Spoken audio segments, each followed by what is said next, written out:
你吃，累一天了，多吃点。行，你也吃老妹儿，不光搁我家，你也吃。吃饭。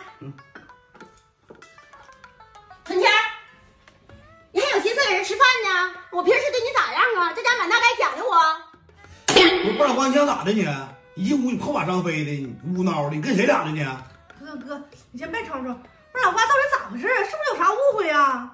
我跟你说，你也别搁这装好人，春天。你东头西头，你在家讲究我，说我上你家蹭吃蹭喝的，你还在这装什么好人呢？你还说我这辈子都嫁不出去了，没人要的时候。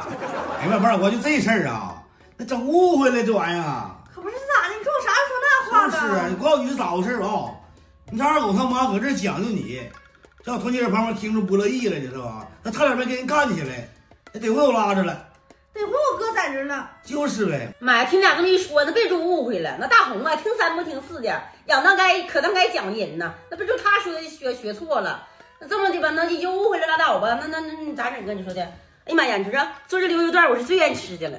都关了吧，老花啊！想吃就吃，想喝就喝呀！我平时我对你啥样啊？再说了，你打听，我小春天这些年讲究过谁呀？你说我哥给我做的挺好的溜肉段，你还怼着我下子，气死我了！我告诉你，快老花啊，我没说那话。小豚鸡，你说你别生气，别生气。你说你这脾气咋这么脏气呢？你说我也没说别的，我都说这是误会了。平时咱不这样似的，那就得了呗。你说你这脾气。哎呀，行了，老妹儿，别生气了啊。咋不生气呢？哎呀，咋？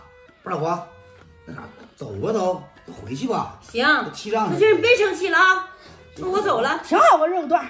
那只是个大红，听三不听四的，讲究你了。那我先走了，我去找个算账的啊！别生气了啊！